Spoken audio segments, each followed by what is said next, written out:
ಸಂವಿಧಾನದ ವಿಚಾರಗಳನ್ನು ಹೇಳಕ್ಕೆ ಇಲ್ಲಿ ಕೂಡಿಸಿದ್ರಲ್ಲ ಪರಶುರಾಮ್ ಲಂಬ ಅವರಿಗೆ ತಮಗೆ ಅಭಿನಂದನೆಗಳು. ಇಂಥ ವಿಚಾರ ಕಾರ್ಯಕ್ರಮ ಇದು ಜಾಗೃತಿ, ಸಂವಿಧಾನದ ಜಾಗೃತಿಯನ್ನು ಅರಿವು ಕಾರ್ಯಕ್ರಮ ಮೂಡಿಸಬೇಕಾಗಿದೆ. ಇದು ನಿಮ್ಮ ಮನಸ್ಸಿನಲ್ಲಿ ಬಂದಿದೆಯಲ್ಲ, ಅದು ಅದ್ಭುತವಾದಂಥ ಕಾರ್ಯಕ್ರಮ. ಅದಕ್ಕಾಗಿ ಹೇಳ್ತಾ ಇರೋದು, ಇತಿಹಾಸವನ್ನು ಅರಿತುಕೊಳ್ಳಬೇಕಾಗಿದೆ ಮತ್ತು ಇತಿಹಾಸವನ್ನು ನಿರ್ಮಿಸಬೇಕಾಗಿದೆ. ಇವತ್ತು ಇದನ್ನು ಇತಿಹಾಸವನ್ನು ತಾವು ನಿರ್ಮಿಸ್ತಾ ಇದ್ದೀರಿ. ದಲಿತ ಸಂಘಟನೆಗಳ ಮಹಾ ಒಕ್ಕೂಟ ಎಲ್ಲರನ್ನ ಭೇದ ಭಾವ ಮರೆತುಕೊಂಡು ಒಂದಾಗಿ ಇಲ್ಲಿ ಸೇರಿದೀವಲ್ಲ, ಅಂತಂತ ಸುಂದರವಾದ ಕಾರ್ಯಕ್ರಮ. ಈ ಕಾರ್ಯಕ್ರಮದ ದಿವ್ಯ ಸಾನ್ನಿಧ್ಯ ವಹಿಸಿದಂಥ ಬೋಧಿಧಮ್ಮ ಬಂತೋಜಿ ಅವರಲ್ಲಿ ನಮಸ್ಕರಿಸುತ್ತಾ, ಈ ಕಾರ್ಯಕ್ರಮದ ರೂವಾರಿಗಳು, ಅಧ್ಯಕ್ಷತೆ ವಹಿಸಿದಂಥ ಆತ್ಮೀಯರು, ಸ್ನೇಹಿತರು ಆದಂಥ ಪರಶುರಾಮ್ ಲಂಬ ಅವರೇ, ಈ ಕಾರ್ಯಕ್ರಮದಲ್ಲಿ ಉಪಸ್ಥಿತರಿದ್ದು ಶೋಭೆ ಅಂತದ್ದು ತಾವೆಲ್ಲ ಎರಡು ಮಾತುಗಳನ್ನು ಮಾತಾಡಿದಿರಿ. ಪೊಲೀಸ್ ಹೆಚ್ಚುವರಿ ವರಿಷ್ಠಾಧಿಕಾರಿಗಳಾದ ಶಂಕರ್ ಮಾರೇಳ್ ಸಾಹೇಬ್ರೆ, ನನ್ನ ಆತ್ಮೀಯ ಸ್ನೇಹಿತರಾದ ಯೋಜನಾ ನಿರ್ದೇಶಕರಾದ ಬಿ ಎಸ್ ರಾಠೋಡ್ ಅವರೇ, ಇಲ್ಲಿವರೆಗೆ ಮಾತನಾಡಿದಂಥ ಸಮಾಜ ಕಲ್ಯಾಣ ಇಲಾಖೆಯ ಉಪನಿರ್ದೇಶಕರಾದ ಪುಂಡ್ಲಿಕ್ ಮಾನವರವರೇ, ನಮ್ಮ ನೌಕರ ಬಾಂಧವರ ಅಧ್ಯಕ್ಷರಾದಂತಹ ಚಿದಾನಂದ್ ಕಾಂಬ್ಳೆ ಅವರೇ, ವಿಶ್ವ ಮಾನವ ಬಂಧುತ್ವದ ಅಧ್ಯಕ್ಷರಾದಂತಹ ಪ್ರಭುಗೌಡ ಪಾಟೀಲ್ರವರೇ, ಎಲ್ಲ ಸಂಘಟನೆಯ ನನ್ನ ಬಂಧುಗಳೇ, ನಮ್ಮೆಲ್ಲ ವಕೀಲರಂಥ ನಾಗರಾಜ್ ಲಂಬೋರು ಕೂಡ ಇಲ್ಲಿ ಉಪಸ್ಥಿತರಿದ್ದಾರೆ. ಇನ್ನೂ ಅನೇಕ ನನ್ನ ಸ್ನೇಹಿತರಿದ್ದಾರೆ. ಭಾಳ ಸಂತೋಷ ಅನಿಸ್ತದೆ. ನಾನು ಸ್ವಲ್ಪ ಹಿಂದಕ್ಕೆ ಹೋಗ್ತೀನಿ. ಅಂದರೆ 1927 ಸೈಮನ್ ಕಮಿಷನ್ ಬಂದಾಗ, ಸೈಮನ್ ಕಮಿಷನ್ ಗೋ ಬ್ಯಾಕ್ ಅಂಥೇಳಿ ದೇಶದ ತುಂಬೆಲ್ಲ ಚಳವಳಿ ನಡೀತದೆ. ಬಾಬಾ ಸಾಹೇಬ್ ಅಂಬೇಡ್ಕರ್ ಅವರು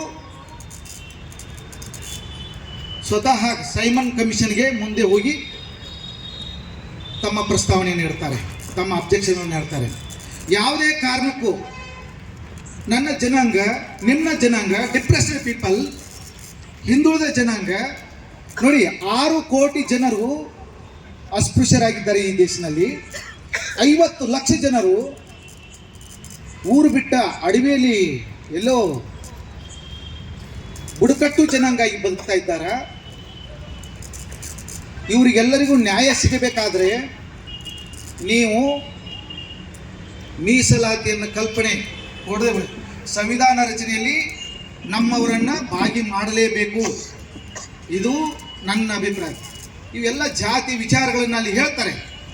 ಹೌದು, ನಿಮ್ಮ ಜಾತಿಯಲ್ಲಿ ನೀವು ವಲಯ, ಮಾದಿಗ, ಸಮಗಾರ, ಈ ಡೋರ ಇವೆಲ್ಲ ಬಂದು ಇವರಲ್ಲಿ ನೀವು ವ್ಯತ್ಯಾಸ ಮಾಡ್ತಿರಲ್ಲ ಅಂತ. ಇದು ಅನುಕರಣೆಯಿಂದ ಬಂದಿದೆ. ಏನು ವರ್ಣಾಶ್ರಮ ವ್ಯವಸ್ಥೆಯಲ್ಲಿ ಒಬ್ಬರು ಮೇಲ್ಜಾತಿ, ಇನ್ನೊಬ್ಬರು ಕೀಳು ಜಾತಿ ಅಂತೇಳಿ ಏನು ಮಾಡಿದಾರಲ್ಲ, ಅದರ ಅನುಕರಣೆಯಿಂದ ನನ್ನ ಜನ ಮಾಡ್ತಾ ಇದ್ದಾರೆ.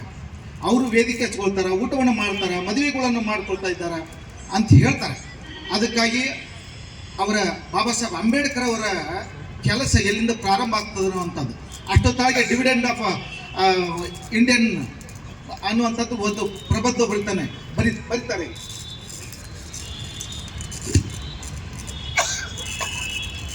ಸಾರಿ, ಯಾಕಂದರೆ ನಾವು ಇವತ್ತು ಬೆಳಗ್ಗೆ 7 ಗಂಟೆಯಿಂದ ಮನೆ ಬಿಟ್ಟಿದ್ದೀವಿ.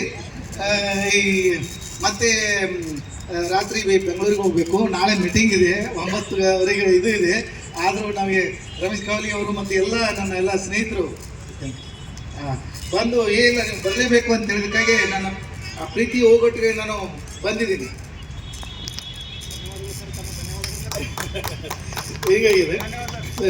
ಹೀಗಾಗಿ ಅವಾಗ ಹೇಳ್ತಾರೆ, ಮುಂದೆ ರೌಂಡ್ ಟೇಬಲ್ ಕಾನ್ಫರೆನ್ಸ್ ಬಂದಾಗ ಬಾಬಾ ಸಾಹೇಬ್ ಅಂಬೇಡ್ಕರ್ ಅವರಿಗೆ ಕರೆ ಬರ್ತದೆ. ಮಹಾ ಚಳವಳಿ ಮಾಡಿ ನೀರನ್ನು ಮುಟ್ಟುವುದ್ರ ಮೂಲಕ ಚಳವಳಿ ಮಾಡ್ತಾರೆ. ಕಾಲಾರಾಮ್ ಟೆಂಪಲ್ದಲ್ಲಿ ಪ್ರವೇಶ ಮಾಡಲಿಕ್ಕೆ ಪ್ರಯತ್ನ ಮಾಡ್ತಾರೆ. ಇವೆಲ್ಲದಕ್ಕೂ ಅಲ್ಲಿ ಆಗುವುದಿಲ್ಲ. 1936ರಲ್ಲಿ ಘೋಷಣೆ ಮಾಡ್ತಾರೆ, ನಾನು ಹಿಂದೂ ಧರ್ಮದಲ್ಲಿ ಹುಟ್ಟಿದ್ದೀನಿ, ಆದರೆ ಹಿಂದುವಾಗಿ ಸಾಯಲಿಕ್ಕೆ ನಾನು ತಯಾರಿಲ್ಲ ಅಂತ ಹೇಳ್ತಾರೆ. ಯಾಕಂದರೆ ನನ್ನ ಜನ ಒಳ್ಳೆ ಬಟ್ಟೆ ಹಾಕೊಳ್ಬಾರ್ದು, ಭೂಮಿ ಹೊಂದುವಂಗಿಲ್ಲ, ಆಸ್ತಿ ಹೊಂದುವಂಗಿಲ್ಲ, ವಿದ್ಯೆ ಕಲಿಯುವಂಗಿಲ್ಲ, 5,000 ವರ್ಷ ಗುಲಾಮಗಿರಿಯಲ್ಲಿ ಬದುಕ್ತಾ ಇದ್ದ ಜನರನ್ನ ನಾವು ಹೇಗೆ ಬದುಕಿಸಬೇಕಾಗಿದೆ? ನಿತ್ಯ ನರಕದಲ್ಲಿ ಬದುಕ್ತಾರೆ. ರೌಂಡ್ ಟೇಬಲ್ ಕಾನ್ಫರೆನ್ಸ್ದಲ್ಲಿ ಹೇಳ್ತಾರೆ, ನೀವು ಎಷ್ಟು ಜನ ಇದ್ರಿ ಗೊತ್ತಾ? ಇಂಗ್ಲೆಂಡ್ದವ್ರಿಗೆ ಹೇಳ್ತಾರೆ, ನೀವು ಎಷ್ಟು ಜನ ಇದ್ದೀರಿ? ನಿಮ್ಮ ಇಂಗ್ಲೆಂಡ್ ದೇಶ ಎಷ್ಟಿದೆಯಲ್ಲ ಅದಕ್ಕಿಂತಲೂ ಹೆಚ್ಚು ನನ್ನ ಜನ 6 ಕೋಟಿ ಜನ ಇದ್ದಾರೆ. ಈ ಫ್ರಾನ್ಸ್ ದೇಶಕ್ಕಿಂತಲೂ ಹೆಚ್ಚಿಗೆ ಜನ ನನ್ನ ಜನ ಇದ್ದಾರೆ. ಅವರು ಗುಲಾಮರಿಗಿಂತಲೂ ಕೀಳಾಗಿ ಬದುಕ್ತಾ ಇದ್ದಾರೆ. ಆ ಸಂವಿಧಾನ ರಚನಾ ರಾಜ್ಯಾಂಗ ಸಭೆಯಲ್ಲಿ, ರಾಜ್ಯಾಂಗ ರಚನಾ ಸಭೆಯಲ್ಲಿ ನಮ್ಮ ಪ್ರತಿನಿಧಿ ಆಗಲೇಬೇಕು, ನಮ್ಮ ಪ್ರತಿನಿಧಿ ಇರಲೇಬೇಕು ಅನ್ನುವಂಥ ಏಕೈಕ ಉದ್ದೇಶ. ನನ್ನ ಜನರಿಗೆ ಮೀಸಲಾತಿ ಬೇಕು, ರಾಜಕೀಯವಾಗಿ ಅವರಿಗೆ ಸ್ಥಾನಮಾನಗಳು ಬರಬೇಕು. ರಾಜಕೀಯವಾಗಿ ಇಲ್ಲ ಅಂತಂದ್ರೆ ರಾಜಕೀಯವಾಗಿ ನಾವು ಅಧಿಕಾರವನ್ನು 5,000 ವರ್ಷಗಳಿಂದ ಕಳೆದುಕೊಂಡಿವಿ, ರಾಜಕೀಯ ಅಧಿಕಾರವನ್ನು ಪಡಿಲೇಬೇಕು. ಹೀಗಾಗಿ ಅವರು ಹೇಳ್ತಾರೆ. ಹೌದಾ? ಇದೆಲ್ಲ ಹೇಳಿದಾಗ, ಇದೆಲ್ಲ ನಡೀತಾ ಬರುವಾಗ 2ನೇ ಮಹಾಯುದ್ಧ ಮುಗೀತದೆ. 1945ರಲ್ಲಿ 2ನೇ ಮಹಾಯುದ್ಧ ಇಂಗ್ಲೆಂಡ್ ಗೆದೀತದೆ. ಚರ್ಚಿಲ್ ಪ್ರಧಾನಮಂತ್ರಿ ಆಗಿರ್ತಾನೆ. 2ನೇ ಮಹಾಯುದ್ಧದಲ್ಲಿ, ಮೊದಲೇ ಮಹಾಯುದ್ಧದಲ್ಲಿ ಆಯ್ತು ನಾವು ಬಿಟ್ಟು ಹೋಗ್ತೀವಿ. ಪ್ರಾಬ್ಲಮ್ ಆಫ್ ರುಪಿಯಲ್ಲಿ ಬರೀತಾರೆ ಅಂಬೇಡ್ಕರ್ ಅವರು, ಈ ದೇಶದ ಸಂಪತ್ತನ್ನು ಲೂಟಿ ಮಾಡಿ ಬರಿದು ಹೋದ ನಾಡನ್ನಾಗಿ ಮಾಡಿದ ಬ್ರಿಟಿಷ್. ಟ್ಯಾಕ್ಸ್ ಕಟ್ಲಕ್ಕೆ ಅವರಲ್ಲಿ ದುಡ್ಡು ಇರುವುದಿಲ್ಲ, ಸೈನ್ಯವನ್ನು ಸಂಭಾಳಿಸಲಿಕ್ಕೆ ದುಡ್ಡು ಇರುವುದಿಲ್ಲ. ಎನಿ ಕಂಡೀಷನ್ ಅವ್ರು ಬಿಟ್ಟು ಹೋಗುವ ಪರಿಸ್ಥಿತಿ ಒಳಗೆ ಇರ್ತಾರೆ. ಈಡನ್ ಅನ್ನುವಂಥ ಸಂಪತ್ತಿನ ಸ್ವರ್ಗ ಇರುವಂಥ ಕಲ್ಕತ್ತಾವನ್ನು treasurer of wealth Robert Clive ಅದರ ಮೇಲೆ ಆರಾಮವಾಗಿ ಆಸೀನರಾಗಿದ್ದ, ಅವನಿಗೆ ಎಷ್ಟು ಬೇಕೋ ಅಷ್ಟು ತಗೊಂಡು ಹೋಗುವಂಥ ಅವನಿಗೆ ಟ್ರೆಸರಿ ಕೀ ಅವನ ಕೈಯಲ್ಲಿತ್ತು ಅಂತೇಳಿ ಬರೀತಾರೆ ಬಾಬಾ ಸಾಹೇಬ್ ಅಂಬೇಡ್ಕರ್ ಬರೀತಾರೆ. ಇಂಗ್ಲೆಂಡದ 1720ರಲ್ಲಿ ಒಬ್ಬ ಒಂದು ಮದುವೆ ಮಾಡಬೇಕಾದ್ರೆ $20 ಖರ್ಚು ಮಾಡುವ, 1833ರಲ್ಲಿ ಅವನು 200 ಪೌಂಡ್ಸ್ ಕೊಟ್ಟು ಸಂಪತ್ಭರಿತವಾಗಿ ಮದುವೆಗಳನ್ನು ಮಾಡ್ತಾ ಇದ್ದಾರೆ. ಅದೆಲ್ಲ ಸಂಪತ್ತು ಭಾರತದಿಂದ ದೋಚಿಕೊಂಡಿದ್ದಾರೆ. ಇಲ್ಲಿ ಉತ್ಪನ್ನಗಳಿಗೆ ಟ್ಯಾಕ್ಸ್ಗಳನ್ನು ಹೇರುವುದು ಮತ್ತು ಮಾರಾಟ ಮಾಡೋದಕ್ಕೂ ಟ್ಯಾಕ್ಸ್ ಹೇಳುವಂಥದ್ದು. ಇಂಥ ಸ್ಥಿತಿಯಲ್ಲಿ ಬಂದು ನಿಂತಿರ್ತಾರೆ. ಇಂಥ ವೇಳೆಯಲ್ಲಿ ಚರ್ಚಿಲ್ ಗೆದ್ದಿರ್ತಾನೆ, 2ನೇ ಮಹಾಯುದ್ಧ ಗೆದ್ದಿರ್ತಾನೆ. ಆದರೆ ಅವನ ಪಕ್ಷ ಸೋಲ್ತದೆ. ಯಾಟ್ಲಿ ಬರ್ತಾನೆ. ಚರ್ಚಿಲ್ ಅವನು ಇಂಡಿಯಾದ ಬಗ್ಗೆ ಸಾಫ್ಟ್ ಕಾರ್ನರ್ ಇರುವುದಿಲ್ಲ, ಅವನು ಭಾಳ ಕಠೋರವಾಗಿರ್ತಾನೆ. ಹೀಗಾಗಿ ಯಾಟ್ಲಿ ಬಂದಿರ್ತಾರೆ. ಯಾಟ್ಲಿ ಸೈಮನ್ ಕಮಿಷನಲ್ಲಿ ಬಂದು ಹೋಗಿರ್ತಾರೆ. ಬಾಬಾ ಸಾಹೇಬ್ ಅಂಬೇಡ್ಕರ್ ಬಂದಿರ್ತಾರೆ. ನಾವು ರಿಸರ್ವ್ ಬ್ಯಾಂಕ್ ಸ್ಥಾಪನೆಗಾಗಿ ಯಾಟ್ಲಿ ಅವರು ಕೂಡ ಬಂದಿರ್ತಾರೆ.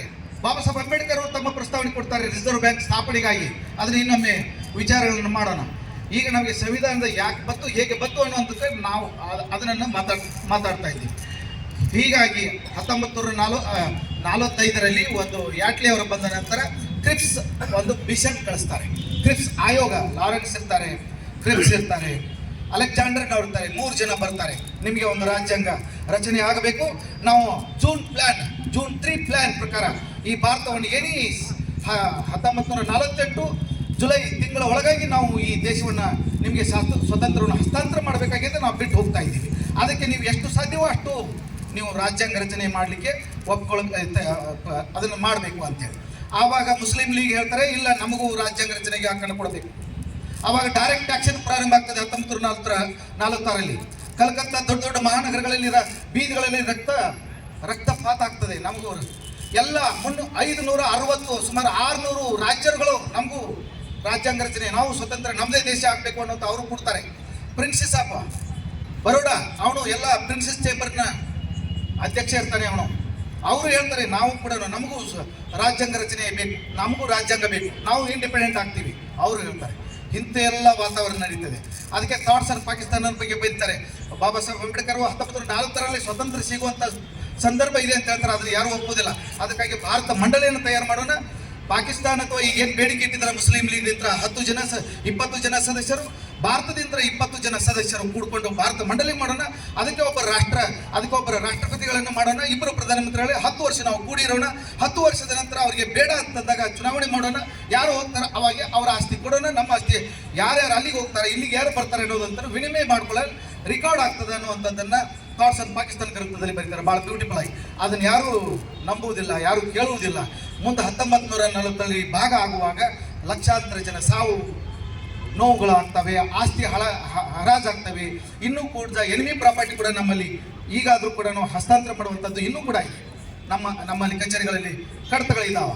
ಅಂತಂದರೆ ಬಾಬಾ ಸಾಹೇಬರು ಎಷ್ಟು ಕರಾರುವಕ್ಕಾಗಿ ಅವರು ಈ ದೇಶಕ್ಕೆ ಮಾರ್ಗಸೂಚಿಯಾಗಿ ಭಾಗ್ಯ ವಿಧಾತನಾಗಿ ಕೆಲಸ ಮಾಡಿದ್ದಾರೆ ಅನ್ನೋದಕ್ಕೆ ನಾನು ಎಳೆಯಾಗಿ ಇಲ್ಲಿ ತಗೊಂಡು ಬರ್ತಾ ಇದ್ದೀನಿ. 1940ರಲ್ಲಿ ಫೆಬ್ರವರಿಯಲ್ಲಿ ಕ್ರಿಪ್ಸ್ ಆಯೋಗ ಬರ್ತದೆ. ಇಲ್ಲಿ ನೋಡ್ತಾರೆ, ಎಲ್ಲರೂ ಹೇಳ್ತಾರೆ ಇಲ್ಲ ಆವಾಗ ರಾಜ್ಯಾಂಗ ರಚನೆ ಆಗಲೇಬೇಕು ಅನ್ನುವಂಥದ್ದು ಮುಸ್ಲಿಂ ಲೀಗ್ ಕರೆ ಅವರು ಒಂದು ಬೇರೆ ಕೇಳ್ತಾರೆ. ಹೀಗಾಗಿ ಇಲ್ಲ ನೀವು ರಾಜ್ಯಾಂಗ ರಚನೆ ಆಗಬೇಕು. ಅಷ್ಟು ತಾಯಿ ಏನಾಗ್ತದೆ ಅಂದ್ರೆ ಮೇಗ್ ರಿಪೋರ್ಟ್ ಕೊಡ್ತಾರೆ. ಎನಿ ಕಂಡೀಷನ್ ಭಾರತದಲ್ಲಿ ನಾವು ಅವರಿಗೆ ರಾಜ್ಯಾಂಗ ರಚನೆಗೆ ಅಧಿಕಾರವನ್ನು ಕೊಡಬೇಕು ಅನ್ನುವಂಥದ್ದು ಮಾಡ್ತಾರೆ. ರಾಜ್ಯಾಂಗ ರಚನೆ ಆಗ್ತದೆ. 1946 ಡಿಸೆಂಬರ್ 9ರಂದು ಮೊದಲ ಸಭೆ ಆಗ್ತದೆ. ಮೊದಲ ಸಭೆ ರಾಜ್ಯಾಂಗ ರಚನಾ ಸಭೆ 3 ವರ್ಷಗಳ ಕಾಲ ಹಗಲು ರಾತ್ರಿ ಒಂದು ಮಾಡಿ 3 ವರ್ಷಗಳ 2 ವರ್ಷ 11 ತಿಂಗಳು 18 ದಿನಗಳ ಕಾಲ 3 ವರ್ಷ ಹಗಲು ರಾತ್ರಿ ಒಂದು ಮಾಡಿ ತಮ್ಮ ರಕ್ತವನ್ನು ತೆಗೆದು ಈ ದೇಶಕ್ಕೆ ಸಂವಿಧಾನವನ್ನು ಕೊಟ್ಟಿದ್ದಾರೆ. ಅದು ಸಾಮಾನ್ಯ ಗ್ರಂಥ ಅಲ್ಲ, ಎಲ್ಲ ಧಾರ್ಮಿಕ ಗ್ರಂಥಗಳಿಂದ ಶ್ರೇಷ್ಠ ಗ್ರಂಥವಾಗಿದೆ. ಅದು ನಮ್ಮ ದೇಶದ ಕನ್ನಡಿಯಾಗಿದೆ. Supreme law of the nation, ಈ ದೇಶದ ಉನ್ನತ ಕಾನೂನಾಗಿದೆ. ಆ ಕಾನೂನನ್ನು ಪ್ರತಿಯೊಬ್ಬ ನಾಗರಿಕ ನಾವು ತಿಳಿದುಕೊಳ್ಳುವುದು ಅವಶ್ಯಕತೆ ಆಗಿದೆ. ಇದು ತಾಲೂಕಾ ಮಟ್ಟದಲ್ಲಿ ಹೋಗಬೇಕು, ಗ್ರಾಮ ಮಟ್ಟದಲ್ಲಿ ಹೋಗಿ ನಮ್ಮ ಬಾಂಧವರು ಮಾಡಬೇಕನ್ನುವಂಥದ್ದು ಅಪೇಕ್ಷೆ ನಮ್ಮಲ್ಲಿ ಇದೆ. ಹೌದಾ? ಹೀಗಾಗಿ 1946ರಲ್ಲಿ ಏನು ಕ್ರಿಪ್ಸ್ ಮಿಷನ್ ಆಯೋಗ ಸಲ್ಲಿಸಿದ ಮೇಲೆ ಇಲ್ಲಿ ಒಂದು ಎಲ್ಲ ಪ್ರಾಂತಗಳಿಂದ ಆಯ್ಕೆ ಬರಲಿಕ್ಕೆ ಬಾಬಾ ಸಾಹೇಬ್ ಅಂಬೇಡ್ಕರ್ ಅವರಿಗೆ ಆಯ್ಕೆ ಮಾಡಿಸಿಕೊಡುವುದಿಲ್ಲ. ಅದು ಎಲ್ಲಿಂದ ಬಾಂಗ್ಲಾದೇಶದಿಂದ ಆಯ್ಕೆಯಾಗಿ ಜೋಗೇಂದ್ರ ಸಿಂಗ್ ಮಂಡಲ್ ಅವರಿಂದ ಆಯ್ಕೆಯಾಗಿ ಬರ್ತಾರೆ. ಅಲ್ಲಿ 1946 13ರಂದು ಡಿಸೆಂಬರ್ 13ರಂದು ಮೊದಲ ಸಭೆ ನಡೀತದೆ. ಮೊದಲ ಸಭೆ 11 ಸಭೆಗಳು ನಡೀತವೆ, 11 ಸೆಷನ್ ನಡೀತವೆ, 11 ಸೆಷನ್ ನಡೀತವೆ. ಹೌದಾ? 11 ಸೆಷನ್ಗಳಲ್ಲಿ ಮೊದಲ ಸೆಷನ್ ನಡೆಯುವುದು 13 ಡಿಸೆಂಬರ್ 13. ಅಲ್ಲಿ ಸಚ್ಚಿದಾನಂದ ಸಿನ್ಹಾ ಅನ್ನುವಂಥವರು ಮೊದಲ ಹಂಗಾಮಿ ಅದಕ್ಕೆ ಅಧ್ಯಕ್ಷರಾಗಿದ್ದಾರೆ ಸಂವಿಧಾನ ರಾಜ್ಯಾಂಗ ರಚನೆಗೆ. ಮುಂದೆ 2 ದಿನಗಳ ನಂತರ ರಾಜೇಂದ್ರ ಪ್ರಸಾದ್ ಅವರು ಕಾಯಂ ಅಧ್ಯಕ್ಷರಾಗ್ತಾರೆ. ಇಲ್ಲಿ ಬಾಬಾ ಸಾಹೇಬ್ ಅಂಬೇಡ್ಕರ್ ಅವರು ನನ್ನ ಜನರಿಗೆ, ಡಿಪ್ರೆಸ್ಡ್ ಕ್ಲಾಸ್ ಪೀಪಲ್, ಬಹುಸಂಖ್ಯಾತವಾಗಿರುವಂತಹ ದಲಿತರು, ಅಸ್ಪೃಶ್ಯರು, ಹಿಂದುಳಿದವರು, ಇವರಿಗೆಲ್ಲರಿಗೂ ನಾನು ಒಂದು ನ್ಯಾಯ ಕೊಡಬೇಕು. ನಂದು ಒಂದೇ ಒಂದು ಉದ್ದೇಶ ಇಲ್ಲಿ ನಾನು ಮೆಂಬರ್ ಆಗಿ ಒಬ್ಬ ಸದಸ್ಯನಾಗಿ ಭಾಗವಹಿಸಬೇಕು ಅಂತೇಳಿ. 297 ಜನರ ಪೈಕಿ ಮುಸ್ಲಿಮಿನ ಲೀಗಿನ 97 ಜನರು ಭಾಗವಹಿಸುವುದಿಲ್ಲ. 207 ಜನ ಸದಸ್ಯರು ಭಾಗವಹಿಸ್ತಾರೆ. ಬಾಬಾ ಸಾಹೇಬರಿಗೆ ಅಂಬೇಡ್ಕರ್ ಅವರಿಗೆ ಮಾತಾಡ್ತಾರೆ. ನೆಹರೂರವರು ಏಮ್ಸ್ ಆ್ಯಂಡ್ ಅಬ್ಜೆಕ್ಟಿವ್ಸನ್ನು ಸಬ್ಮಿಟ್ ಮಾಡ್ತಾರೆ. ಮಾಡಿದಾಗ ಅವರು ಹೇಳ್ತಾರೆ, ಬಾಬಾ ಸಾಹೇಬ್ ಅಂಬೇಡ್ಕರ್ ಅವರು, ನಾವೆಲ್ಲರೂ ಯುದ್ಧ ನಡೆದು ಹೋದ ಒಂದು ಭೂಮಿ ಹೇಗಿರುತ್ತದೋ, ಒಂದು ಊರು ಹೇಗಿರುತ್ತದೋ, ಒಂದು ಜನಾಂಗ ಹೇಗಿರ್ತದೋ, ಯುದ್ಧ ಮುಗಿದ ಮೇಲೆ ನಡೆದ ಘಟನೆ ಅಂತಿರುವ ನಾವು ಒಂದು ಜಾತಿಗೆ ಒಂದು ಪಕ್ಷಕ್ಕೆ ಇಲ್ಲೆಲ್ಲ ಮುಖಂಡರಾಗಿ ಆಗಮಿಸಿ ಇಲ್ಲಿ ಕೂಡ್ತಂಕ ಅನಿಸ್ತಾ ಇದೆ. ನಮ್ಮೆಲ್ಲ ಭೇದ ಭಾವಗಳನ್ನು ಮರಿಬೇಕು. ನಾನು ಕೂಡ ಒಂದು ವರ್ಗದಿಂದ, ಒಂದು ಸಮಾಜದಿಂದ ಬಂದೀನಿ ಅಂತ ಹೇಳಲಿಕ್ಕೆ ನಾನು ಬಹುದೂರವಾಗಿ ನಾನು ನಿಲ್ತೀನಿ ಅಂತಂದರೆ ನಾನು ಯಾವುದೂ ಅದಕ್ಕಾಗಿ ಇಲ್ಲಿ ನಿಲ್ಲುವುದಿಲ್ಲ ಅಂತ ಹೇಳ್ತಾರೆ ಬಾಬಾ ಸಾಹೇಬ್ ಅಂಬೇಡ್ಕರ್ ಅವರು. ಅವ್ರು ಹೇಳ್ತಾರೆ, ನಾವೆಲ್ಲ ಅದನ್ನೆಲ್ಲ ಭೇದ ಭಾವಗಳನ್ನು ಮರೆತು ಒಂದೇ ಸೂರದಡಿಯಲ್ಲಿ ಏಕೈಕ ರಾಷ್ಟ್ರ ನಿರ್ಮಾಣ ಆಗಬೇಕು. ಯಾಕಂತಂದರೆ 500-600 ಇಲ್ಲಿ ರಾಜ್ಯಗಳು ತಮ್ಮದೇ ರಾಷ್ಟ್ರ, ತಮ್ಮದೇ ಒಂದು ದೇಶ ಮಾಡಿಕೊಂಡು ತಾವೇ ಒಂದು ಆಳ್ತಾ ಇರುವಂಥ ಪದ್ಧತಿಯಲ್ಲಿ ಅವನ್ನೆಲ್ಲವನ್ನು ಒಕ್ಕೂಟ ಮಾಡಿ ರಾಷ್ಟ್ರದ ಕಲ್ಪನೆ ಆಗಬೇಕಾಗಿದೆ, ರಾಷ್ಟ್ರ ನಿರ್ಮಾಣ ಆಗಬೇಕಾಗಿದೆ, ನಾವೆಲ್ಲರೂ ಒಂದೇ ಆಗಬೇಕಾಗಿದೆ ಅನ್ನುವಂಥದ್ದು ದೇಶಾಭಿಮಾನ, ದೇಶಭಕ್ತಿ ಅವರಲ್ಲಿ ಎತ್ತಿ ತೋರ್ತಾ ಇದೆ. ಅದಕ್ಕಾಗಿ ಅಲ್ಲಿ ಮಾಡಿದ ಅವರ ಪ್ರತಿಯೊಬ್ಬ ವ್ಯಕ್ತಿಯ ಸ್ವಾತಂತ್ರ್ಯ ಎಂದೂ ಯಾವ ಕಾರಣಕ್ಕೂ ಅವನನ್ನು ಕಸಿದುಕೊಳ್ಳುವಂತಿಲ್ಲ. ಇದು ಮುಂದಿನ ಬರುವ ಸಂವಿಧಾನದಲ್ಲಿ ಇರಬೇಕು. ಆರ್ಟಿಕಲ್ದಲ್ಲಿ ಅದಕ್ಕೆ 21 ಆರ್ಟಿಕಲ್ 21 ಹೇಳ್ತದೆ, ಯಾವುದೇ ವ್ಯಕ್ತಿಯನ್ನು ಅರೆಸ್ಟ್ ಮಾಡುವಂತಿಲ್ಲ. ಆರ್ಟಿಕಲ್ 21 ಅವನಿಗೆ ಯಾವುದೇ ವ್ಯಕ್ತಿಯನ್ನು ಅವನಿಗೆ ತಿಳಿಸದೆ 24 ಗಂಟೆ ಒಳಗಾಗಿ ಅವನನ್ನು ನ್ಯಾಯಾಧೀಶನ ಮುಂದೆ ಹಾಜರುಪಡಿಸಬೇಕು. ಆರ್ಟಿಕಲ್ 21 ಹೇಳ್ತದೆ ನಮಗೆ, ಅಂದರೆ ಮೂಲಭೂತ ಹಕ್ಕುಗಳು ನಮಗೆ ತಿಳಿಸಿಕೊಡುವಂಥದ್ದು 14ರಿಂದ 13, 11ರಿಂದ ಹಿಡ್ಕೊಂಡು 12, 13 ಹಿಡ್ಕೊಂಡು 35 ಒಳಗೆ ಇರುವಂಥ ಇದೆಲ್ಲ ಪ್ರಿಯಾಂಬಲ್ಗಳನ್ನು ನಮಗೆ ತಿಳಿಸಿಕೊಡ್ತಾ ಇದೆ. ಹೀಗಾಗಿ ಬಾಬಾ ಸಾಹೇಬ್ ಅಂಬೇಡ್ಕರ್ ಅವರು ಮುಂದುವರೆದು ಹೇಳ್ತಾರೆ, ಅವರು ಸಂವಿಧಾನದಲ್ಲಿ ಪ್ರತಿಯೊಂದು ಆರ್ಟಿಕಲ್ಗಳನ್ನು ನೋಡಿ 60 ದೇಶಗಳ ಸಂವಿಧಾನವನ್ನು ಓದಿ ಜನ್ನಿಂಗರ್ ಅವರ ಹತ್ತಿರ ಹೋಗ್ಬೇಕಂತಾರೆ. ಈ ಏಷ್ಯನ್ ಕಂಟ್ರೀಸ್ಗಳಿಗೆಲ್ಲ ಈ ಜನ್ನಿಂಗ್ ಅನ್ನೋರು ಸಂವಿಧಾನ ಬರೀತಾ ಇರ್ತಾರೆ, ಅವರಿಗೆ ಹೋಗಿ ಕೇಳಬೇಕು ಅಂತಾರೆ. ಆದರೆ ಕಾಂಗ್ರೆಸ್ ಪಕ್ಷ ಮತ್ತು ಮಹಾತ್ಮ ಗಾಂಧೀಜಿಯವರು ಇಲ್ಲ, ಒಬ್ಬ ದಲಿತರಿಂದ ಬರೆಸೋಣ, ಇಲ್ಲಿ ಶ್ರೇಷ್ಠ ಸಂವಿಧಾನ ತಜ್ಞ ಇದ್ದಾರೆ, ವಿಶ್ವಜ್ಞಾನಿ ಇದ್ದಾರೆ, ಬಾಬಾ ಸಾಹೇಬ್ ಅಂಬೇಡ್ಕರ್ ಅವರ ಮೂಲಕ ಬರೆಸೋಣ ಅನ್ನುವಂಥದ್ದು ಅಲ್ಲಿ ತೀರ್ಮಾನ. ಅದಕ್ಕೆ ಅವರು ಹೇಳ್ತಾರೆ ತಮ್ಮ ವಾಚನ ಅಂತೇಳಿ, ಈ ವಾಚನಗಳನ್ನು ದಯವಿಟ್ಟು ನಮ್ಮ ಸಮಾಜ ಕಲ್ಯಾಣ ಇಲಾಖೆಯವರು 22 ಪುಸ್ತಕಗಳಲ್ಲಿ ಬರೆದಿದ, ಅದರಲ್ಲಿ ಇದ್ದಾವೆ 13 ಮತ್ತು 14ನೇ 12 ಮತ್ತು 13ನೇ ಗ್ರಂಥಗಳಲ್ಲಿ ವಾಚನ, ಮೊದಲ ವಾಚನ ಮತ್ತು 3ನೇ ವಾಚನ ಕಡ್ಡಾಯವಾಗಿ ನಾವೆಲ್ಲರೂ ಓದಲೇಬೇಕು. ಇದನ್ನು ನೀವು ತೆಗೆದು ನೋಡಿ ಅದನ್ನು. ಇಲ್ಲಾಂದರೆ ನಾನು ಅಂಬೇಡ್ಕರ್ ಮಾರ್ಗ ಪುಸ್ತಕದಲ್ಲಿ ಇದನ್ನು ನಾನು ಸಂವಿಧಾನ ಶಿಲ್ಪಿ ಅನ್ನುವಂಥ ಚಾಪ್ಟರ್ದಲ್ಲಿ 40 ಪುಟಗಳಿಂದ ಇದನ್ನು ಕೊಟ್ಟಿದ್ದೀನಿ. ಹಿಂದೂ ಕೋಡ್ ಬಿಲ್ ಕೂಡ ಅದರಲ್ಲಿ 20 ಪುಟಗಳ ಬಗ್ಗೆ ದೀರ್ಘವಾಗಿ ಚರ್ಚೆ ಅದನ್ನು ಮಾಡಿದ್ದೀನಿ. ಅದನ್ನು ಕೂಡ ಓದು. ಈಗ ನಮ್ಮ ಸಂವಿಧಾನ ನಮ್ಮ ಹೆಮ್ಮೆ ಅನ್ನುವಂಥದ್ದು ಪುಸ್ತಕ ನಾನು ಪ್ರಕಟಪಡಿಸುವ ಹಂತದಲ್ಲಿದೆ. ಅದನ್ನು ಕೂಡ ನಾನು ನನ್ನ ಎಲ್ಲರಿಗೂ ಅದನ್ನು ಸರ್ಕ್ಯುಲೇಟ್ ಮಾಡುವಂಥ ವ್ಯವಸ್ಥೆ ಮಾಡ್ತಾ ಇದ್ದೀನಿ. ಇದನ್ನು ನೋಡಿ, ಯಾಕಂತಂದರೆ ಇದೇ ಈಗ ನಮ್ಮ ಪಾಟೀಲರು ಹೇಳಿದರು, ಭಾಳ ಆಘಾತಕಾರಿ ಸಂಗತಿ, ಭಾಳ ಆಘಾತಕಾರಿ ನೋವನ್ನು ಉಂಟು ಮಾಡುವಂಥದ್ದು.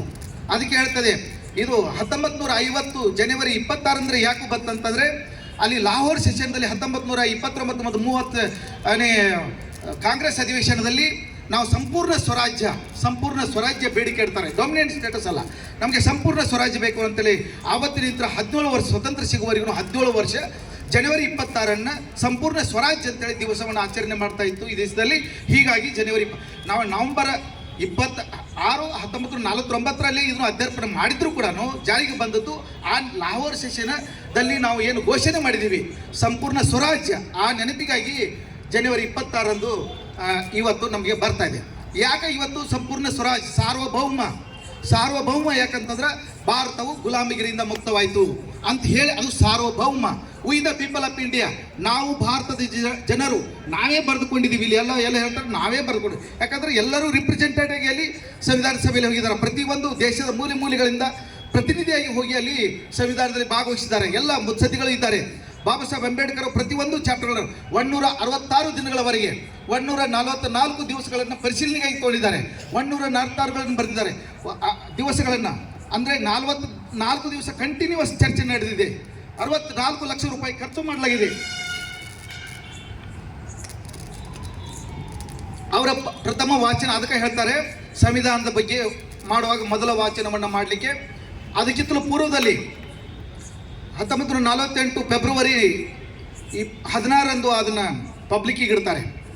ಪಬ್ಲಿಕ್ ಇಟ್ಟು 8 ತಿಂಗಳ ಕಾಲ ಅವರಿಗೆ ಅಬ್ಜೆಕ್ಷನ್ ಕಾಲ್ ಮಾಡ್ತಾರೆ. 7613 ಅಬ್ಜೆಕ್ಷನ್ಸ್ ಬರ್ತವೆ. ಅದರಲ್ಲಿ ಕೂಡ 2400 ಚಿಲ್ಲರೆ ಅಷ್ಟು ಅಬ್ಜೆಕ್ಷನ್ಗಳನ್ನು ಪ್ರತಿಯೊಬ್ಬರು ಸಾಲ್ವ್ ಮಾಡ್ತಾರೆ ಬಾಬಾ ಸಾಹೇಬ್ ಅಂಬೇಡ್ಕರ್ ಅವರು. ಇಷ್ಟು ತಾಳಿಗೆ ಅವ್ರದ್ದು ಶರೀರ ಬಹಳ ಶುಗರ್, ಅವರಿಗೆ ಸಕ್ಕರೆ ಕಾಯಿಲೆ ಬಹಳ ವ್ಯಾಪಿಸಿಕೊಂಡಿರ್ತದೆ. ಕಣ್ಣು ಕೂಡ ಬಹಳ ತೊಂದರೆ ಆಗ್ತದೆ. ಅವರಿಗೆ ನಿದ್ರಾಣ ಆಗ್ತಾರೆ. ಅವರು ಆಯುಷ್ಯವನ್ನೇ ಮುಡುಪಾಗಿಟ್ಟಿರ್ತಾರೆ ಇದಕ್ಕಾಗಿ. ಹೀಗಾಗಿ ಬಾಂಬೆಗೆ ಹೋಗಿ ಅವ್ರಿಗೆ ಹೆಲ್ತನ್ನು ಚೆಕಪ್ ಮಾಡ್ಕೊಳ್ಳಿ. ಶಾರದಾ ಕಬೀರ್ ಅವ್ರ ಪರಿಚಯ ಆಗ್ತದೆ. ಅವ್ರಿಗೆ ನಿಲ್ಲಕ್ಕೆ ಆಗ್ತಿರೋದಿಲ್ಲ, ಶರೀರ ಭಾಳ ಕೃಷಿ ಆಗ್ತದೆ ಬಾಬಾ ಸಾಹೇಬ್ ಅಂಬೇಡ್ಕರ್ ಅವರಿಗೆ. 1948 ಇದನ್ನು ಪಬ್ಲಿಕ್ಕಿಗೆ ಅಬ್ಜೆಕ್ಷನ್ ಕಾಲ್ ಮಾಡಲಿಕ್ಕೆ ಇಟ್ಬಿಟ್ಟು ಅವರು ಅಲ್ಲಿ 2ನೇ ಮದುವೆ ಆಗ್ತಾರೆ. ಯೌವನದಲ್ಲಿ ರಮಾತಾಯಿ ತೀರ್ಕೊಂಡ್ರು ಕೂಡ ಮದುವೆ ಆಗಿರಲಿಲ್ಲ. ಅವರ ಶಾರೀರಿಕವಾಗಿ ಮತ್ತು ಮಾನಸಿಕವಾಗಿ ಆರೋಗ್ಯವನ್ನು ಕಳೆದುಕೊಂಡಿದ್ದರಿಂದ ಭಾಳಷ್ಟು ಆರೋಗ್ಯ ಅವರಿಗೆ ಕೃಶವಾಗಿತ್ತು. ಈಗ ಅವ್ರನ್ನ ನೋಡ್ಕೊಳ್ಳಲಿಕ್ಕೆ ಒಬ್ಬರು ಅವರಿಗೆ ಬೇಕಾಗಿತ್ತು. ಅದಕ್ಕಾಗಿ ಒಬ್ಬ ವೈದ್ಯರು ಅವರಿಗೆ ಸಹಾಯ ಆಗಬೇಕು ಅಂತ ಅವ್ರು ಹೇಳ್ತಾರೆ. ಇದು ನಾನು ಎಲ್ಲಿ ಬದುಕ್ತೀನಿ ಇಲ್ಲೋ ಅನ್ನುವಂಥ ಸ್ಥಿತಿ, ಇನ್ನೂ ನಾನು ನನ್ನ ಜನರಿಗೆ ಇನ್ನೂ ಭಾಳಷ್ಟು ನನಗೆ ಕೆಲಸ ಮಾಡಬೇಕಾಗಿದೆ ಅನ್ನುವಂಥದ್ದು ಕಲ್ಪನೆ ಬಾಬಾ ಸಾಹೇಬರಲ್ಲಿ ಇರ್ತದೆ. ಒಮ್ಮೆ ಕಣ್ಣು ಕೂಡ ಹೋದ್ರೆ ಅಳ್ತಾರೆ ಅವರು. ಎಲ್ಲಿ ಮಿಲ್ಟನ್ ಹಾಗೆ ಜಾನ್ ಮಿಲ್ಟನ್ ಆಗಿ ಕಣ್ಣುಗಳು ನಾನು ಹೋಗಿಬಿಡ್ತಾವೇನೋ ಅನ್ನುವಂಥದ್ದು ಭಯ ಕೂಡ ಬಾಬಾ ಸಾಹೇಬ್ ಅಂಬೇಡ್ಕರ್ ತಿಳ್ಕೊತಾರೆ. ಅದಕ್ಕಾಗಿ ಅಲ್ಲಿ ಅವರು ಮದುವೆ ಆಗೋ ಪ್ರಸಂಗ ಬರ್ತದೆ. ಅದು ಶಾರದಾ ಸವಿತಾ ಅಂಬೇಡ್ಕರ್ ಅಂತೇಳಿ ಅವರ ಹೆಸರನ್ನು ಬದಲಿಸ್ತಾರೆ. ಇದು ಟೈಮ್ಸ್, ನ್ಯೂಯಾರ್ಕ್ ಟೈಮ್ಸ್ ಅದು ಇದನ್ನು ರಾಯಲ್ ಮ್ಯಾರೇಜ್, ರಾಜನ ಮದುವೆ ಅಂಥೇಳಿ ಅದನ್ನು ಕರೀತಾರೆ. ಒಬ್ಬ ಬ್ರಾಹ್ಮಣ ಕನ್ಯೆಯನ್ನು, ಒಬ್ಬ ದಲಿತ ಯಾವ್ದು ಕೈ ಹೋರಾಟ ಮಾಡಿದ್ರು ಆ ಬ್ರಾಹ್ಮಣ ಕನ್ಯೆಯನ್ನು ಮದುವೆ ಆಗಿದ್ದು ಒಂದು ರಾಯಲ್ ಮ್ಯಾರೇಜ್ ಅಂತೇಳಿ ನ್ಯೂಯಾರ್ಕ್ ಟೈಮ್ಸ್ ಬಗ್ಗೆ ಆ ಪತ್ರಿಕೆಯಲ್ಲಿ ಪ್ರಕಟ ಆಗ್ತದೆ. ಮುಂದೆ ಮೊದಲ ಸೆಷನ್ ನಡೀತದೆ ನವೆಂಬರ್ 4ನೇ ತಾರೀಕಿನಂದು 1948 ಮತ್ತು ನೆಕ್ಸ್ಟ್ ಬರ್ತದೆ ಥರ್ಡ್ ವಾಚನ, 3ನೇ ವಾಚನ ಓದುವಾಗ. ಮೊದಲನೇ ವಾಚನ ಹೋಗುವಾಗ ಹೇಳ್ತಾರೆ ನಮ್ಮದು ಸಂವಿಧಾನ ಹೇಗಿದೆ. ನಮ್ದು ಹೇಳ್ತಾರೆ ಸಂವಿಧಾನ ನಮ್ಮದು ಇಂಗ್ಲೆಂಡ್ದ ಪ್ರಜಾಪ್ರಭುತ್ವ ಮಾದರಿಯಲ್ಲಿ ನಾವು ಪ್ರಜಾಪ್ರಭುತ್ವ ಮಾದರಿಯ ಸಂವಿಧಾನ. ನಮ್ಮದು ಅಧ್ಯಕ್ಷ ಮಾದರಿ ಸಂವಿಧಾನ ಅಲ್ಲ. ಅಮೇರಿಕದಲ್ಲಿ ಅಧ್ಯಕ್ಷರು ಅದಕ್ಕೆ ಮುಖಂಡರಾಗಿರ್ತಾರೆ, ಕಾರ್ಯಾಂಗದ ಎಲ್ಲ ಜವಾಬ್ದಾರಿ ಹೊತ್ತಿರ್ತಾರೆ. ಇಲ್ಲಿ ಭಾರತದಲ್ಲಿ ಪ್ರಧಾನಮಂತ್ರಿಗಳಾಗಿರ್ತಾರೆ. ನಮ್ಮಲ್ಲಿ ಅಧ್ಯಕ್ಷರು, ರಾಷ್ಟ್ರಪತಿಗಳು ಮೋಹರಾಗಿ ಕೆಲಸ ಮಾಡ್ತಾರೆ. ಅವರು ಸಂಕೇತವಾಗಿರ್ತಾರೆ, ಮೋಹರಾಗಿರ್ತಾರೆ, ಅಂದರೆ ಶೀಲ್ನಂತೆ ಕೆಲಸ ಮಾಡ್ತಾರೆ. ಹೀಗೆ ಅದರ ಯಾವ ರೀತಿ ಸ್ವರೂಪ, ಸಂವಿಧಾನದ ಸ್ವರೂಪದ ಬಗ್ಗೆ ಬಹಳ ಚೆನ್ನಾಗಿ ವಿಸ್ತರಿಸ್ಕೊತು ಬಾಬಾ ಸಾಹೇಬ್ ಅಂಬೇಡ್ಕರ್ ಹೋಗ್ತಾರೆ. 2 ಸಂವಿಧಾನಗಳು ಬರ್ತವೆ, ಒಂದು ಫ್ಲೆಕ್ಸಿಬಲ್ ಆ್ಯಂಡ್ ಒಂದು ಕಾಠಿಣ್ಯ ಅನ್ನುವಂಥದ್ದು ಸಂವಿಧಾನ ಮತ್ತು ನಾವೀನ್ಯ ಸಂವಿಧಾನ ಬರ್ತದೆ. ಇನ್ನು ಯುನಿಟರಿ ಸಂವಿಧಾನ ಮತ್ತು ಅಂದರೆ ಫೆಡರಲ್ ಸಂವಿಧಾನ. ಈ ರೀತಿಯಾಗಿ ಫೆಡರಲ್ ಮತ್ತು ಯುನಿಟರಿ. ಅಮೇರಿಕದ್ದು ಯುನಿಟರಿ ಸಂವಿಧಾನ, ಅಲ್ಲಿ ಆ ಸಂವಿಧಾನದಲ್ಲಿ 21/7 7 ಆರ್ಟಿಕಲ್ ಇದ್ದಾವೆ. ಮೊದಲ 4 ಆರ್ಟಿಕಲನ್ನು 21 ಪ್ರಕರಣಗಳಲ್ಲಿ ಹಂಚಿಕೆ ಮಾಡಲಾಗಿದೆ. ಹೀಗಾಗಿ 21 ಆರ್ಟಿಕಲ್ 7 ಆರ್ಟಿಕಲ್ದಲ್ಲಿ 21 ಪ್ರಕರಣಗಳು ಕೂಡಿಸ್ಕೊಂಡು ಅದು ಸಣ್ಣ ಸಂವಿಧಾನದ 4 ತಿಂಗಳಲ್ಲಿ ಬರೆದು ಅಲ್ಲಿ ನಡೀತಾ ಇದೆ. ಅಲ್ಲಿ ಒಮ್ಮೆ ನಮ್ದು ಭಾರತದಲ್ಲಿ ಬರುವಂಥ ಸಂವಿಧಾನ ಎಲ್ಲ ಜಾತಿ ಧರ್ಮ ಎಲ್ಲರಿಗೂ ಒಂದಾಗಿ ಹೋಗುವಂಥದ್ದು. ಆ ಸಂವಿಧಾನವನ್ನು ನಾನು ಕೊಟ್ಟಿದ್ದೀನಿ ಅಂತೇಳಿ ಬಾಬಾ ಸಾಹೇಬ್ ಅಂಬೇಡ್ಕರ್ ಅವರು ತಿಳಿಸ್ತಾರೆ. ಫ್ಲೆಕ್ಸಿಬಲ್ ಅನ್ನುವಂಥದ್ದು ಯೂನಿಯನ್ ಒಕ್ಕೂಟ. ಅದು ಅಮೆರಿಕದಲ್ಲಿ ಒಕ್ಕೂಟ ಇದೆ, ಇಲ್ಲಿಯೂ ಕೂಡ ಒಕ್ಕೂಟ ಇದೆ ಯೂನಿಯನ್ ರಾಜ್ಯಗಳು. ಇಲ್ಲಿ ರಾಜ್ಯಗಳ ಯೂನಿಯನ್ ಯಾಕೆ ಕರಿತಾ ಇದ್ದೀವಿ, ಅಲ್ಲಿದು ಒಕ್ಕೂಟ ಅಂತಂದರೆ ಅಲ್ಲಿ ಡ್ಯುಯಲ್ ಗೌರ್ಮೆಂಟ್, ಅಲ್ಲಿ ರಾಜ್ಯಕ್ಕೂ ಮತ್ತು ಕೇಂದ್ರಕ್ಕೂ ಫೆಡರಲ್ ಸಂಸ್ಥೆಗೂ ಏನು ಅಲ್ಲಿ ಇದು ಇಲ್ಲ, ಅಂದರೆ ಏನು ಸಂಬಂಧ ಇಲ್ಲ ಅಂತಂದರೆ ಏಕಪೌರತ್ವ. ಇಲ್ಲಿ ಭಾರತದಲ್ಲಿ ಏಕಪೌರತ್ವ ಇದೆ. ಸೆಂಟ್ರಲ್ ನಾವು ಕರ್ನಾಟಕದ ಪ್ರಜೆಯೂ ಹೌದು, ಭಾರತದ ಪ್ರಜೆಯೂ ಹೌದು. ಇಲ್ಲಿ ಏಕ ಸಿಟಿಜನ್ಶಿಪ್, ಇಲ್ಲಿ 1 ಸಿಟಿಜನ್ಶಿಪ್, ಸಿಂಗಲ್ ಸಿಟಿಜನ್ಶಿಪ್ ಇದೆ. ಅಲ್ಲಿ ಅಮೆರಿಕದಲ್ಲಿ ಇಲ್ಲ. ಕೆಲವೊಂದು ರಾಜ್ಯದ ಸಿಟಿಜನ್ಶಿಪ್ ಬೇರೆ ಆಗ್ತದೆ ಮತ್ತು ಸೆಂಟ್ರಲ್ದ ಫೆಡರಲ್ ಸಿಟಿಜನ್ಶಿಪ್ ಬೇರೆ ಇದೆ. ಸಂವಿಧಾನ ಕೂಡ ಬೇರೆ. ಇಲ್ಲಿ ಸಂವಿಧಾನ ರಚಿಸ್ಕೊಳ್ಳಿಕ್ಕೆ ಅವಕಾಶ ಇಲ್ಲ, ಬೇರೆ ರಾಜ್ಯಗಳು ಸಂವಿಧಾನ ರಚಿಸ್ಕೊಳ್ಳಿಕ್ಕೆ ಅವಕಾಶ ಇಲ್ಲ. ಇಲ್ಲಿ ಡ್ಯುಯಲ್ ಗೌರ್ಮೆಂಟ್ ಇದೆ, ಅಲ್ಲಿ ಡ್ಯುಯಲ್ ಗೌರ್ಮೆಂಟ್ ಇದೆ. 2 ಗೌರ್ಮೆಂಟ್, ಒಂದು ರಾಜ್ಯ ಸರ್ಕಾರ ಇದೆ ಮತ್ತು ಒಂದು ಕೇಂದ್ರ ಸರ್ಕಾರ ಇದೆ. ರಾಜ್ಯ ಸರ್ಕಾರಗಳು ಒಡೆದು ಹೋಗುವಂತಿಲ್ಲ. 277 ಇದರ ಪ್ರಕಾರ 75ರ ಪ್ರಕಾರ ಒಡೆದು ಹೋಗುವಂತಿಲ್ಲ. ಯಾಕಂದರೆ ಎಮರ್ಜೆನ್ಸಿ ಡಿಕ್ಲೇರ್ ಮಾಡಿ ನಾವು ಕಾಠಿಣ್ಯ ಸಂವಿಧಾನವನ್ನು ಕೂಡ ಕಠಿಣ ಸಂವಿಧಾನವನ್ನಾಗಿ ಎಮರ್ಜೆನ್ಸಿಯನ್ನಾಗಿ ತರಬಹುದಾಗಿದೆ. ಹೀಗಾಗಿ ಅದನ್ನು ಕೂಡ ಫ್ಲೆಕ್ಸಿಬಲ್ ಅನ್ನುವಂಥದ್ದು, ನಾವೀನ್ಯತೆ ಅನ್ನುವಂಥದ್ದನ್ನು ನಾನು ಹೇಳ್ತಾ ಹೋಗ್ತೇನೆ ಅಂತ ಬಾಬಾ ಸಾಹೇಬ್ ಅಂಬೇಡ್ಕರ್ ಅವರು ಅಲ್ಲಿ ಪ್ರಸ್ತಾವನೆ ಮಾಡ್ಕೊತ ಹೋಗ್ತಾರೆ. ಹೀಗಾಗಿ ನಾನು ಒಂದೇ ಏಕರೂಪ ಇಲ್ಲಿ ಕಾಯ್ದೆ ಕಾನೂನು ಬಂದಿದೆ. ಎವಿಡೆನ್ಸ್ ಆಕ್ಟ್ ಒಂದೇ ಇದೆ, ಸಿವಿಲ್ ಪ್ರೊಸೀಜರ್ ಕೋಡ್ ಒಂದೇ ಇದೆ. ಇಲ್ಲಿ ಖರೀದಿ ಮಾಡಬಹುದು, ಯಾರಾದರೂ ಉದ್ಯೋಗ ಮಾಡಬಹುದು, ಶಿಕ್ಷಣ ಕಲಿಬಹುದು. ನಾನು ಬೇರೆ ಯೂನಿವರ್ಸಿಟಿ ಇಲ್ಲಿ ಕರ್ನಾಟಕ ಬಿಟ್ಟು ಇನ್ನೊಂದು ಮಹಾರಾಷ್ಟ್ರಕ್ಕೆ ಕಲಿಸಬಹುದು. ಆದರೆ ಅದೇ ಅಮೆರಿಕದಲ್ಲಿ ಇದು ಇಲ್ಲ, ಈ ರೀತಿಯಾಗಿ ಸಂವಿಧಾನದಲ್ಲಿ ಇಲ್ಲ. ಅಲ್ಲಿ ಬೇರೆ, ಅಲ್ಲಿ ಪಾಸ್ಪೋರ್ಟ್ ತೊಗೊಳ್ಬೇಕಾಗ್ತದೆ, ಅಲ್ಲಿ ಸಿಟಿಜನ್ಶಿಪ್ ಪಡಿಬೇಕಾಗ್ತದೆ. ಇಲ್ಲಿ ಇದೇ ರಾಜ್ಯದಲ್ಲಿ ಮದುವೆ ಆಗ್ಬೋದು, ಇಲ್ಲ ಬೇರೆ ರಾಜ್ಯದಲ್ಲಿ ರಿಜಿಸ್ಟ್ರೇಷನ್ ಮಾಡ್ಕೊಳ್ಬೋದು. ಇಲ್ಲಿ ಆಸ್ತಿ ಪಡಿಬೋದು, ಬೇರೆ ರಾಜ್ಯದಲ್ಲಿ ಆಸ್ತಿ ಪಡಿಬೋದು. ಅದ್ಭುತವಾದಂಥದ್ದು ನಮಗೆ ಸಂವಿಧಾನದಲ್ಲಿ ಬಾಬಾ ಸಾಹೇಬ್ ಅಂಬೇಡ್ಕರ್ ಕೊಟ್ಟಿದ್ದಾರೆ. ಹೀಗೆ ಪ್ರತಿಯೊಂದು ವಿಚಾರಗಳನ್ನು ಹೇಳ್ಕೊತ ಹೋಗ್ತಾರೆ. ಕೊನೆಯದಾಗಿ 3ನೇ ಒಂದು ವಾಚನದಲ್ಲಿ ಹೇಳ್ತಾರೆ, ಅವರು ಕಳವಳ ವ್ಯಕ್ತಪಡಿಸ್ತಾರೆ. ಅವ್ರು ಹೇಳ್ತಾರೆ, ಇದು ದೊಡ್ಡ ಸಂವಿಧಾನ, 395 ಆರ್ಟಿಕಲ್ ಇದ್ದಾವೆ, 8 ಅನುಸೂಚಿಗಳಿದ್ದಾವೆ. ಇಷ್ಟು ವರ್ಷ 2 ವರ್ಷ 11 ತಿಂಗಳು ಅಂದರೆ ನಿಯರ್ ಅಬೌಟ್ 3 ಇಯರ್ಸ್ ತೊಗೊಂಡಿದ್ರೆ ಅಂತ ಹೇಳ್ತಾರೆ. ಅವ್ರು ಹೇಳ್ತಾರೆ ಆಸ್ಟ್ರೇಲಿಯಾ 9 ವರ್ಷಗಳಿಂದ ತೊಗೊಂಡಿದೆ, 9 ವರ್ಷಗಳು. ಅಲ್ಲಿ 128 ಆರ್ಟಿಕಲ್ ಇದ್ದಾವೆ.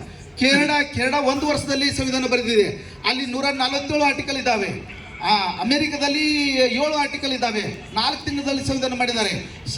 ಈ ರೀತಿ ಸೌತ್ ಆಫ್ರಿಕಾದಲ್ಲಿ 2 ವರ್ಷ 5 ತಿಂಗಳು ತೊಗೊಂಡಿದ್ದಾರೆ. ಹೀಗಾಗಿ 153 ಆರ್ಟಿಕಲ್ ಇದ್ದಾವೆ. ನಮ್ಮದು 2 ವರ್ಷ, ನಾವು ಆಸ್ಟ್ರೇಲಿಯಾಕ್ಕಿಂತಲೂ ಹೆಚ್ಚಿಗೆ ತೊಗೊಂಡಿಲ್ಲ ನಾವು ಅಂತ ಹೇಳ್ತಾರೆ. ಹಾಗಾದರೆ ಇಲ್ಲಿ ಯೂನಿಯನ್ ಅನ್ನುವಂಥ ಶಬ್ದ ಇದೆಯಲ್ಲ, ನಾಳೆ ಒಡೆದು ಹೋಗ್ಬೋದು, ಸಾಧ್ಯ ಇಲ್ಲ. ಒಡೆದು ಹೋಗ್ಲಿಕ್ಕೆ ಯಾಕೆ ಸಾಧ್ಯ ಇಲ್ಲ, ಇಲ್ಲಿ ಒಪ್ಪಂದ ಆಗಿಲ್ಲ. ಹೀಗಾಗಿ ಯೂನಿಯನ್ ಅನ್ನುವಂಥ ಶಬ್ದವನ್ನು ನಾನು ತೊಗೊಂಡಿದ್ದೀನಿ ಅಂತ ಹೇಳ್ತಾರೆ. ಅದು ಪ್ರಾರಂಭವಾಗುವ ಆರ್ಟಿಕಲ್ 1 ಪ್ರಾರಂಭ ಆಗೋದು ಯೂನಿಯನ್ ಆಫ್ ಇಂಡಿಯಾ ಅಂತಲೇ ಪ್ರಾರಂಭ ಆಗ್ತದೆ. ಅದಕ್ಕಾಗಿ ಯೂನಿಯನ್ ಒಂದು ಯಾವುದೇ ಕಾರಣಕ್ಕೆ ಇಲ್ಲಿ ಕೂಡುವಾಗ ಒಪ್ಪಂದ ಆಗಿಲ್ಲ. ಒಪ್ಪಂದ ಅಮೆರಿಕದಲ್ಲಿ ಆದಂತೆ ಇಲ್ಲಿ ಆಗಿಲ್ಲ ಅನ್ನುವಂಥದ್ದನ್ನು ಸ್ಪಷ್ಟಪಡಿಸ್ತಾರೆ. ಹೀಗಾಗಿ ಕಳವಳ ವ್ಯಕ್ತಪಡಿಸ್ತಾರೆ. ಯಾವ ದೇಶದಲ್ಲಿ ಸ್ವಾತಂತ್ರ್ಯ ಇಲ್ಲವೋ ಆ ಸ್ವಾತಂತ್ರ್ಯ ಇಲ್ಲದ ನೆಲದ ಮೇಲೆ ಈಗ ನಾವು ಸ್ವಾತಂತ್ರ್ಯವನ್ನು ಹರಡ್ತಾ ಇದ್ದೀವಲ್ಲ, ಇದು ಮುಂದುವರೆದುಕೊಂಡು ಹೋಗಬಹುದೇ? ಈ ದೇಶದಲ್ಲಿ ಸ್ವಾತಂತ್ರ್ಯ ಉಳಿಯಬಹುದೇ? ಈ ಹಿಂದಿನ ಇತಿಹಾಸವನ್ನು ನೋಡಿದಾಗ ಸ್ವಾತಂತ್ರ್ಯ ಭಾರತ ಹೇಗೆ ಕಳೆದುಕೊಂಡಿತು ಅನ್ನುವಂಥದ್ದು ಹೇಳ್ತಾರೆ. ಮೊಹಮ್ಮದ್ ಬಿನ್ ಕಾಸಿಮ್ ಇಲ್ಲಿ ದಂಡೆತ್ತಿ ಬಂದಾಗ, ಭಾರತದ ಮೇಲೆ ಸಿಂಧ್ ಪ್ರಾಂತದ ಮೇಲೆ ದಂಡೆತ್ತಿ ಬಂದಾಗ, ದಾರ ರಾಜನ ಸೈನಿಕರು ಲಂಚಕ್ಕಾಗಿ ಯುದ್ಧ ಮಾಡದೆ ಭಾರತದ ಮೇಲೆ ದಂಡೆತ್ತಿ ಬರ್ತಾರೆ, ಸ್ವಾತಂತ್ರ್ಯವನ್ನು ಕಾದುಕೊಳ್ತಾರೆ. ಪೃಥ್ವಿರಾಜ್ ಚೌಹಾಣ್ ಇಲ್ಲಿ ಆಳ್ತಿದ್ದಾಗ ಮೊಹಮ್ಮದ್ ಗೋರಿ ದಾಳಿ ಮಾಡ್ತಾನೆ, ಗಜನಿ ಮೊಹಮ್ಮದ್ ದಾಳಿ ಮಾಡ್ತಾನೆ. ಆವಾಗ ಜಯಚಂದ್ ಅನ್ನುವಂಥವನು ಅವನನ್ನು ವೆಲ್ಕಮ್ ಮಾಡ್ಕೋತಾನೆ, ಅವನು ಸ್ವಾಗತ ಮಾಡ್ಕೋತಾನೆ. ಛತ್ರಪತಿ ಶಿವಾಜಿ ಅವರು ಮೊಘಲರ ಜೊತೆ ಹೋರಾಟ ಮಾಡ್ತಿದ್ರೆ ರಜಪೂತರು ಮತ್ತು ಅನೇಕ ರಾಜ್ಯಗಳು ಕೈಕೊಟ್ಟು ಸುಮ್ಮನೆ ಕುಳಿತಿರ್ತಾರೆ. ಬ್ರಿಟಿಷರ ಜೊತೆ ಸಿಖ್ಖರು ಹೋರಾಟ ಮಾಡ್ತಾ ಇದ್ರೆ ಗುಲಾಮ್ ಸಿಂಗ್ ಅನ್ನುವಂಥ ವ್ಯಕ್ತಿ ಸುಮ್ಮನೆ ಕೂತಿರ್ತಾನೆ. ಅವನು ಮುಖ್ಯಸ್ಥಿರ್ತಾನೆ, ಸೈನ್ಯಾಧಿಕಾರಿ ಇರ್ತಾನೆ. ಈ ದೇಶದ ಸ್ವಾತಂತ್ರ್ಯವನ್ನು ಹೇಗೆ ಕಳೆದುಕೊಂಡ್ರು ಅನ್ನುವಂಥದ್ದನ್ನ ಬಾಬಾ ಸಾಹೇಬ್ ಅಂಬೇಡ್ಕರ್ ಹೇಳಿ ಹೇಳ್ತಾರೆ. ಹೀಗೆ ಒಂದು ದಿನ ನಮಗೆ ಶತ್ರುಗಳು ಯಾರು ಅಂತ ಕೇಳಿದ್ರೆ ಜಾತಿ ಮತ್ತು ಪಂಗಡಗಳು ಅಂತ ಹೇಳ್ತಾರೆ. ಜಾತಿಗಳು ಈ ದೇಶದ ಶತ್ರುಗಳಾಗಿವೆ. ಮತ್ತು ಒಂದು ದಿನ ರಾಜಕೀಯ ಪಕ್ಷಗಳು ಜಾತಿ ಜೊತೆ ಕೂಡಿಕೊಂಡರೆ ಸ್ವಾತಂತ್ರ್ಯವನ್ನು ಕಳೆದುಕೊಳ್ಳುವಂಥ ಪ್ರಸಂಗ ಬರ್ತದೆ ಅನ್ನುವಂಥ ಮಾತನ್ನು ಹೇಳ್ತಾರೆ. ಜಾತಿ ಪಂಗಡಗಳ ಜೊತೆ ಕೂಡಿಕೊಂಡಲ್ಲಿ, ಅದಕ್ಕಾಗಿ ಜಾತಿ ಧರ್ಮ ಪಂಗಡಗಳನ್ನು ಬಿಟ್ಟು ಅದಕ್ಕೆ ಜಾತ್ಯತೀತ ಅನ್ನುವಂಥದ್ದು ನಮ್ಮ ಸಂವಿಧಾನದಲ್ಲಿ ಪ್ರಕಟ, ಸಮತಾವಾದ ಸಮಾಜವಾದ ಅನ್ನುವಂಥದ್ದು ಅದರಲ್ಲಿ ಬಂದಿದೆ. ಜಾತಿಗಳು ಈ ದೇಶಕ್ಕೆ ಅಂಟಿಕೊಂಡಂಥ ಶತ್ರುಗಳಾಗಿ ಆಗಿವೆ. ರಾಜಕೀಯ ಪಕ್ಷಗಳು ಅವ್ರ ಜೊತೆ ಕೂಡಿದಲ್ಲಿ ಅಪಾಯಕಾರಿ ತಂದು ಒಡ್ತವೆ ಅನ್ನುವಂಥದ್ದು. ಇನ್ನು ವ್ಯಕ್ತಿ ಪೂಜೆ ಮತ್ತು ಭಕ್ತಿ ಪೂಜೆ, ಭಕ್ತಿ ಮತ್ತು ಮೂಢನಂಬಿಕೆ ಮತ್ತು ವ್ಯಕ್ತಿ ಪೂಜೆ ಈ ದೇಶದಲ್ಲಿ ಮಿತಿಮೀರಿದೆ ಅಂತ ಹೇಳ್ತಾರೆ ಬಾಬಾ ಸಾಹೇಬ್ ಅಂಬೇಡ್ಕರ್ ಅವರು. ರಾಜಕೀಯದಲ್ಲಿ ವ್ಯಕ್ತಿ ಪೂಜೆ ಬರಬಾರ್ದು. ಯಾವಾಗ ಸ್ವಾತಂತ್ರ್ಯವನ್ನು ಅವನ ಪಾದಚರಣಗಳಲ್ಲಿ ಇಟ್ಟು ಬಿಟ್ಟರೆ ಸ್ವಾತಂತ್ರ್ಯವನ್ನು ಮತ್ತೆ ಕಳೆದುಕೊಳ್ಳಬೇಕಾಗ್ತದೆ. ಎಂದೋ ಹುಟ್ಟಿ ಬಾಳಿ ಸತ್ತು ಹೋದ ಅವರನ್ನು ಮಾತು ಮರೆತು ಪಾದ ಪೂಜೆ ಮಾಡಿಕೊಂಡು ಪಾದಾರ್ಪಣೆ ಮಾಡಿಕೊಂಡು ಸಂಚಲನ ಮಾಡ್ಕೊಂತು ಮಾಡ್ತಾ ಇದ್ದೀವಲ್ಲ, ಅತ್ಯಂತ ಅಪಾಯಕಾರಿಯಾಗಿದೆ. ಇದಕ್ಕಾಗಿ ಇದು ಧಾರ್ಮಿಕವಾಗಿ ಮಾಡಿದರೆ ಭಕ್ತಿ ಮೋಕ್ಷ ಪಡಿಬಹುದಾಗಿದೆ, ಆದರೆ ರಾಜಕೀಯವಾಗಿ ಇದನ್ನು ಮಾಡಬಾರ್ದು ಅನ್ನುವಂಥದ್ದನ್ನು ಹೇಳ್ತಾರೆ. ವ್ಯಕ್ತಿ ನಾವು ಗೌರವ ಕೊಡೋಣ. ಈ ದೇಶಕ್ಕಾಗಿ ದುಡಿದಂಥವ್ರಿಗೆ, ಈ ದೇಶಕ್ಕಾಗಿ ಪ್ರಾಣ ಕೊಟ್ಟಂಥವ್ರಿಗೆ, ಈ ದೇಶ ಸ್ವಾತಂತ್ರ್ಯಕ್ಕಾಗಿ ತ್ಯಾಗ ಮಾಡಿದಂಥವ್ರಿಗೆ, ಈ ದೇಶಕ್ಕೆ ಅಭಿವೃದ್ಧಿಗಾಗಿ ಕೊಟ್ಟಂಥವ್ರಿಗೆ ನಾವು ಅವರಿಗೆ ಗೌರವ ಕೊಡೋಣ, ಕೃತಜ್ಞತೆರಾಗೋಣ. ಆದರೆ ನಮ್ಮ ಸ್ವಾತಂತ್ರ್ಯವನ್ನು ಅವರ ಪಾದ ಕೆಳಗೆ ಹಾಕಬಾರ್ದು ಅನ್ನುವಂಥದ್ದನ್ನು ಹೇಳ್ತಾರೆ. ನಾವು ಇನ್ನು 1950 ಜನವರಿ 26ರಿಂದ ರಾಜಕೀಯವಾಗಿ ನಾವು ಒಂದಾಗ್ತೀವಿ, ರಾಜಕೀಯವಾಗಿ ನಾವು ಸಮಾನರಾಗ್ತೀವಿ. 1 ವೋಟ್ 1 ವ್ಯಾಲ್ಯೂ, ನಮ್ಮೆಲ್ಲರಿಗೆ 1 ವೋಟ್ ನಮಗೆ ಕೊಟ್ಟಿದೆ. 1 ವೋಟ್ ವ್ಯಾಲ್ಯೂ ಏನಿದೆಯಲ್ಲ, ಪ್ರತಿಯೊಬ್ಬರಿಗೂ ಅಮೂಲ್ಯವಾದಂಥ ವೋಟ್. ಈ ಅಮೂಲ್ಯವಾದ ಓಟ ತನಗೆ ಯಾರು ಯೋಗ್ಯರಿದ್ದಾರೆ, ಈ ದೇಶವನ್ನು ಯಾರು ಮುನ್ನಡೆಸ್ತಾರೋ ಅವರಿಗೆ ಹಾಕುವಂಥದ್ದು ಆಗಬೇಕು ಅನ್ನುವಂಥದ್ದನ್ನು, ಅದಕ್ಕೆ ನಾನು ಪ್ರಬಲಾಚಾರ್ಯ ಅವರಿಗೆ ಒಂದು ಈ ಸಂವಿಧಾನದ ದಿನ ಬರುವಾಗ ಏನ್ರಿ ಬಾಬಾ ಸಾಹೇಬ್ ಅಂಬೇಡ್ಕರ್ ಭಾಳ ಚೆನ್ನಾಗಿ ನಗ್ತಾ ಇದ್ದೀರಿ ಅಂತ ಹೇಳಿದಾಗ ಭಾಳ ಖುಷಿಯಾಗಿದ್ದೀರಿ ಇವತ್ತು. ಇಲ್ಲ, ಇವತ್ತು ಸಂವಿಧಾನವನ್ನು ಅರ್ಪಿಸಿ ಹೊರಗೆ ಬರ್ತಾ ಇದ್ದೀನಿ ಅಂತಾರೆ. ಹೌದು, ಭಾಳ ಚೆನ್ನಾಗಿದೆ. ಇನ್ನು ಮೇಲೆ ರಾಜ್ಯಗಳು ರಾಣಿಯ ಗರ್ಭದಿಂದ ಹುಟ್ಟುವುದಿಲ್ಲ, ಮತಪಟ್ಟಿಗೆಯಲ್ಲಿ ಹುಟ್ಟುತ್ತಾರೆ ಅನ್ನುವಂಥದ್ದನ್ನು ಬಾಬಾ ಸಾಹೇಬ್ ಅಂಬೇಡ್ಕರ್ ಹೇಳ್ತಾರೆ. ಅವಾಗ ಅವರು ಹೇಳ್ತಾರೆ, ಪ್ರಬಲಾಚಾರ್ಯ ಅವರು, ಇಲ್ಲ ನಿಮ್ಮ ಜನ ಈ ಬಡವರು ದುಡ್ಡು ಇವು ಈ ಇಲ್ಲಿಟ್ರೇಟ್ ಜನ ಅಶಿಕ್ಷಿತರಿದ್ದಾರೆ, ಓಟನ್ನು ಮಾರ್ಕೊಂಡು ಬಿಡ್ತಾರೆ ಅಂತಂದ. ಯಾವಾಗ ಆ ಜನಕ್ಕೆ ಜ್ಞಾನೋದಯ ಆಗ್ತದೆ, ಯಾವಾಗ ಶಿಕ್ಷಿತರಾಗ್ತಾರೆ, ಯಾವಾಗ ಪ್ರಬುದ್ಧ ಭಾರತ ಆಗ್ತದೆ, ಯಾವಾಗ ಎಲ್ಲರೂ ಶಿಕ್ಷಣವಂತರಾಗ್ತಾರೆ, ಆ 1 ಓಟಿನ ಮೌಲ್ಯ ಬೆಲೆ ಗೊತ್ತಾಗ್ತದೆಯೋ ಅವಾಗ ನೀವು ಬೀದಿಗೆ ಬಂದು ನಿಲ್ತೀರಿ, ನೀವು ಭಿಕ್ಷುಕನಾಗ್ತೀರಿ. ಎಷ್ಟು ಮಾರ್ಮಿಕವಾಗಿ ಹೇಳಿದ್ದಾರೆ. ಅದಕ್ಕಾಗಿ 1 ವೋಟ್ 1 ವ್ಯಾಲ್ಯೂ. ಈ ಸಂವಿಧಾನ ಬದಲಾವಣೆಗೆ ಇದೆಯಲ್ಲ, ಅದಕ್ಕೆ ಉತ್ತರ ಕೊಡೋದು ಕಾನೂನುಬದ್ಧವಾಗಿ ಅದೇ 1 ವೋಟ್ 1 ವ್ಯಾಲ್ಯೂ. ಅದರ ಮೂಲಕನೇ ಉತ್ತರ ಕೊಡಬೇಕಾದಂಥ ಪ್ರಸಂಗ ನಿಮ್ಮ ಮುಂದೆ, ಎಲ್ಲರ ಮುಂದೆ, ಈ ದೇಶದ ಪ್ರಜೆಗಳ ಮುಂದೆ ಇದೆ. ಇನ್ನು ಸಾಮಾಜಿಕವಾಗಿ ಸಮಾನರಾಗಿದ್ದೀವ? ಇಲ್ಲ, ಸಾಮಾಜಿಕ ಸಮಾನತೆ ಇಲ್ಲ. ಸಾಮಾಜಿಕವಾಗಿ ನಾವು ಭ್ರಾತೃತ್ವವನ್ನಿಲ್ಲ, ಸಹೋದರ ಇಲ್ಲ. ಅದಕ್ಕೆ ಸಮಾನತೆ, ಸ್ವಾತಂತ್ರ್ಯ, ಸಮಾನತೆ, ಭ್ರಾತೃತ್ವ ಅನ್ನೋದು ಹೇಳಿದ್ದಾರೆ. ಸಾಮಾಜಿಕವಾಗಿ ನಾವು ಸಮಾನರಾಗಬೇಕು, ಭ್ರಾತೃತ್ವ ಭಾವನೆ ಬೇಕು, ಬ್ರದರ್ಸ್ ಅಂತ ಆಗಬೇಕು, ಸಹೋದರರಾಗಬೇಕು. ಈ ಸಹೋದರ ಭಾವನೆ ಈ ದೇಶದಲ್ಲಿ ಜನರಿಗೆ ಬರಲೇ ಇಲ್ಲ ಅಂತ ಬಾಬಾ ಸಾಹೇಬ್ ಅಂಬೇಡ್ಕರ್ ಎಲ್ಲರೂ ಹೇಳಿದ್ದಾರೆ. ವಿವೇಕಾನಂದರು ಹೇಳಿದ್ದಾರೆ, ಅವರು ಹೋಗಿ ಹೇಳ್ತಾರೆ, ಸಹೋದರರೇ ಸಹೋದರಿ ಅಂತ ಯಾಕೆ ಕರೆದ್ರು? ಎಲ್ಲರನ್ನು ಕರೆದ್ರು ಅವ್ರು ಸಹೋದರ. ಬಸವಣ್ಣವರು ಕೂಡ ಇವನವರ ಎಂದಿನಿಸಯ್ಯ, ಇವನ್ ನಮ್ಮ ಮನೆಯ ಮಗನೆಂದನಿಸಯ್ಯ, ನಮ್ಮವ ಅನಿಸ ಅಣ್ಣ. ಜಪಾನ್ದಲ್ಲಿ ಒಂದು ಇಕಿಗಾಯಿ ಅನ್ನುವಂಥ ಒಂದು ಜಪಾನ್ದ ಕುರಿತು ಒಂದು ಕಾದಂಬರಿ ಬರೀತಾರೆ. ಇಕಿಗಾಯಿ ಅನ್ನುವಂಥದ್ದು, ಯಾರು ಹೆಚ್ಚು ಬದುಕ್ತಾರಂತಂದ್ರೆ ಬರುವಂಥ ಎದುರಿನ ವ್ಯಕ್ತಿ ನನ್ನ ಸಹೋದರ, ನನ್ನ ಬಂಧು ಅನ್ನುವಂಥ ತಿಳ್ಕೋಬೇಕು ಅಂತೇಳಿ. ಈ ಬಂಧುತ್ವ ಭಾವನೆ ಎಲ್ಲಿವರೆಗೆ ಬರುವುದಿಲ್ಲವೋ ಅಲ್ಲಿವರೆಗೆ ಸ್ವಾತಂತ್ರ್ಯ ಗಟ್ಟಿಯಾಗಿ ಉಳಿತೈತೆ ಅನ್ನೋದಕ್ಕೂ ಭಾವನೆ ಇಲ್ಲ. ಅದಕ್ಕಾಗಿ ಇನ್ನು ಬರುವಂಥ ರಾಜಕೀಯ ಪಕ್ಷಗಳು ಸಮಾನತೆ, ಸಾಮಾಜಿಕವಾಗಿ ಸಮಾನತೆ ತರಬೇಕು. ಅದಕ್ಕಾಗಿ ಮೀಸಲಾತಿಯನ್ನು ಕಲ್ಪಿಸಲಾಗಿದೆ. ಆ ಮೀಸಲಾತಿ ಪ್ರಕಾರ ಎಲ್ಲರನ್ನ ಈ ಬಿರುದಾವಳಿಗಳು ಒಟ್ಟು ಎಲ್ಲ ಹೋಗಬೇಕಾಗಿದೆ. ರಾಜರು, ಮಹಾರಾಜರುಗಳು ಎಲ್ಲ ಬಿರುದುಗಳು ಹೋಗಬೇಕಾಗ್ತದೆ ಅನ್ನುವಂಥದ್ದು ನಾವು. ಆರ್ಥಿಕವಾಗಿ ನಾವು ಸಮಾನರಾಗಿದ್ದೇವಾ? ಆರ್ಥಿಕವಾಗಿ ಸಮಾನರಾಗಿಲ್ಲ. ಅದಕ್ಕೆ ಸಮಾನತೆ, ಅವರಿಗೆ ರಿಪ್ರೆಸೆಂಟೇಟಿವ್ ಇರಬೇಕು.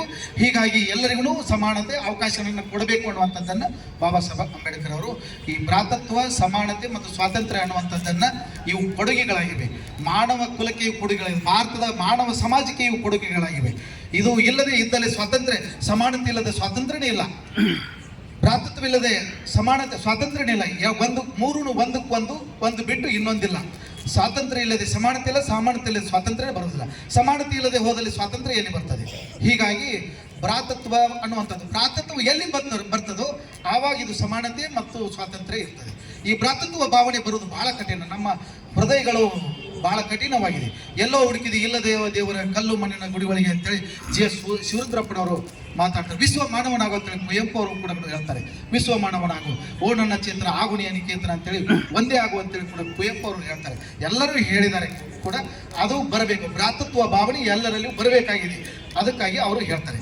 ಮುಂದೆ ಬಾಬಾ ಸಾಹೇಬ್ ಅಂಬೇಡ್ಕರ್ ಅವರು ಇವನ್ನೆಲ್ಲ ವಿಚಾರಗಳನ್ನು ಹೇಳ್ತಾ ಅವರು ಹೇಳ್ತಾರೆ, ಇನ್ನು ಮುಂದೆ ನಮಗೆ 1 ವೋಟ್ 1 ವ್ಯಾಲ್ಯೂ ಇದನ್ನು ಪವಿತ್ರವಾಗಿ ಇನ್ನು ಬರುವಂಥದ್ದು ಈ ಸಂವಿಧಾನವನ್ನು ಕುರಿತು ಹೇಳ್ತಾರೆ.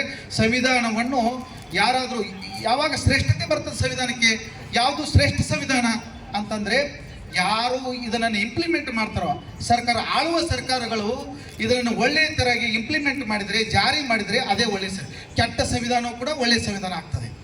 ಇದು ಒಳ್ಳೆಯವರು ಆಡಳಿತದಲ್ಲಿ ಒಳ್ಳೆಯವರಿದ್ದರೆ ಕೆಟ್ಟ ಸಂವಿಧಾನ ಕೂಡ ಒಳ್ಳೆಯ ಸಂವಿಧಾನ ಆಗ್ತದೆ. ಆಡಳಿತದಲ್ಲಿ ಕೆಟ್ಟವರಿದ್ದರೆ, ಆಡಳಿತವನ್ನು ನಡೆಸುವವರು ಕೆಟ್ಟವರಾಗಿದ್ದರೆ ಎಂಥ ಮಹಾನ್ ಸಂವಿಧಾನವಾದ ಆದರೂ ಕೂಡ ಕೆಟ್ಟ ಸಂವಿಧಾನ ಆಗ್ತದೆ ಅಂತ ಹೇಳ್ತಾರೆ. ಅದಕ್ಕೆ ಅವ್ರಿಗೆ ಪತ್ರಕರ್ತರು ಕೇಳ್ತಾರೆ, ಇದು ಒಳ್ಳೆಯ ಸಂವಿಧಾನ, ಬೆಸ್ಟ್ ಸಂವಿಧಾನ, ಇದು ಜಗತ್ತಿನ ಶ್ರೇಷ್ಠ ಸಂವಿಧಾನ ಏನಂತ ಕೇಳಿದಾಗ ಈ ಮಾತನ್ನು ಹೇಳ್ತಾರೆ. ಆಳುವವ್ರ ಕೈಲಿದೆ, ಜನರ ಕೈಯಲ್ಲಿದೆ. ಜನರು ಇದನ್ನು ಓದ್ಕೊಳ್ಬೇಕು. ಇದು ಒಳ್ಳೆಯ ಸಂವಿಧಾನ ಅಂತ ಆಗಬೇಕಾಗಿತ್ತಂದ್ರೆ ಪ್ರತಿಯೊಂದು ನಾವು ಓದ್ಕೊಳ್ಬೇಕಾಗಿದೆ. ಅದಕ್ಕಾಗಿ ಒಳ್ಳೆಯದು ತಿಳ್ಕೊಳ್ಬೇಕಾಗಿದೆ ಅನ್ನುವಂಥದ್ದು. ಹೀಗಾಗಿ ಸಂವಿಧಾನದಲ್ಲಿ ಅನೇಕ ವಿಷಯಗಳನ್ನು ಈ ರೀತಿ ಹೇಳ್ತಾ ನಮಗೆ ಸಂವಿಧಾನವನ್ನು ಕೊಡ್ತಾರೆ, ಕಳವಳ ವ್ಯಕ್ತಪಡಿಸ್ತಾರೆ. ಅದಕ್ಕೆ ಭಗವಾನ್ ಬುದ್ಧರನ್ನು ಹೇಳ್ತಾರೆ, ಸಂವಿಧಾನವು ಸ್ವಾತಂತ್ರ್ಯ ಕೂಡ ಈ ಹಿಂದೆ ಕೂಡ ನಮ್ಮ ಸಂವಿಧಾನ ಇದರಲ್ಲಿ ಇತ್ತು, ನಮ್ಮ ದೇಶದಲ್ಲಿ ಸ್ವಾತಂತ್ರ್ಯ ಪ್ರಧಾನವಾಗಿ ನಡೀತಾ ಇತ್ತು ಅನ್ನುವಂಥದ್ದು. ಸಂಘಗಳು ಬೇಕು ಸಂಘಗಳು ಸ್ವತಂತ್ರವಾಗಿ ನಡೆಸ್ತಾ ಇದ್ವು. ಇವತ್ತಿನ ಸಂಸತ್ತುಗಳು ಹೇಗಿದ್ದವು, ಬಿಕ್ಕು ಸಂಘಗಳು ಆ ರೀತಿ ನಡೆಸ್ತಾ ಇದ್ದವು. ಆವತ್ತಿನ ಉದಾಹರಣೆ ಅದನ್ನು ತಗೊಂಡಿದ್ದಾರೆ ಅಂತೇಳಿ ಬಾಬಾ ಸಾಹೇಬ್ ಅಂಬೇಡ್ಕರ್ ಅವರು ಹೇಳ್ತಾರೆ. ಇನ್ನು ಒಂದು ದಿನ ಕಳೆದರೆ ಈ ರೀತಿ ಹೋರಾಟ ಮಾಡಿ ಮತ್ತೆ ಸ್ವತಂತ್ರವನ್ನು ಪಡೆಯುವಂಥದ್ದು ಸಾಧ್ಯವಿಲ್ಲ ಅನ್ನುವಂಥದ್ದನ್ನು ಬಾಬಾ ಸಾಹೇಬ್ ಅಂಬೇಡ್ಕರ್ ಅವರು ಹೇಳ್ತಾರೆ. ಹೀಗಾಗಿ ಇಂಥ ಏಕರೂಪ ನಾಗರಿಕತ್ವ, ಆಡಳಿತ ಸೇವೆ ಇವನ್ನೆಲ್ಲವನ್ನು ಕೊಟ್ಟಂಥ ಎಲ್ಲವನ್ನು ಪ್ರತಿಯೊಂದು ನಮಗೆ ಮೂಲಭೂತ ಹಕ್ಕುಗಳು ನಮಗೆ ಅತ್ಯಂತ ಕೊಡುಗೆಗಳಾಗಿದ್ದಾವೆ. ಭಾರತಕ್ಕೆ ಕೊಟ್ಟ ಪ್ರತಿಯೊಬ್ಬ ನಾಗರಿಕನಿಗೆ ಕೊಟ್ಟಂಥ ಮೂಲಭೂತ ಹಕ್ಕುಗಳು ನಮಗೆ ಬಾಬಾ ಸಾಹೇಬ್ ಅಂಬೇಡ್ಕರ್ ಕೊಟ್ಟ ಕೊಡುಗೆಗಳಾಗಿವೆ. ಇವನ್ನೆಲ್ಲವನ್ನು ತಿಳಿಸಿಕೊಳ್ತಾ ಭಾರತ ಎಂದೂ ಕೂಡ ಇದು ಇವರು ಹೇಳಿದರು ಮಾನವರವರು, ಎಂದೂ ಕೂಡ ಇದನ್ನು ಬದಲಾವಣೆ ಮಾಡಲಿಕ್ಕೆ ಬರುವುದಿಲ್ಲ ಅನ್ನುವಂಥದ್ದನ್ನು ಮಾತ್ರ ಕೂಡ ಸುಪ್ರೀಂ ಕೋರ್ಟ್ ಆರ್ಡರ್ ಆಗಿದೆ. ಕೇಶವ ಭಾರತಿ ಅನ್ನುವಂಥ ಒಂದು ಕೇಸಿನ ಪ್ರಕರಣದಲ್ಲಿ ಕೂಡ ಆಗಿದೆ. ಇಂತಹ ಸ್ಥಳದಲ್ಲಿ ನೀವು ಕೂಡಿಕೊಂಡು ಇದರ ಬಗ್ಗೆ ಜಾಗೃತಿಯನ್ನು ಮೂಡಿಸೋಣ ಮತ್ತು ನಾವು ತಿಳಿದುಕೊಳ್ಳೋಣ ಅಂತ ಹೇಳ್ತಾ ಇಲ್ಲಿವರೆಗೆ ನನಗೆ ಮಾತಾಡಲಿಕ್ಕೆ ಅವಕಾಶ ಮಾಡುತ್ತ ತಮ್ಮೆಲ್ಲರಿಗೂ ಒಂದು ಸುತ್ತ ನಾನು 2 ಮಾತು ಮುಗಿಸ್ತೀನಿ. ನಮಸ್ಕಾರ.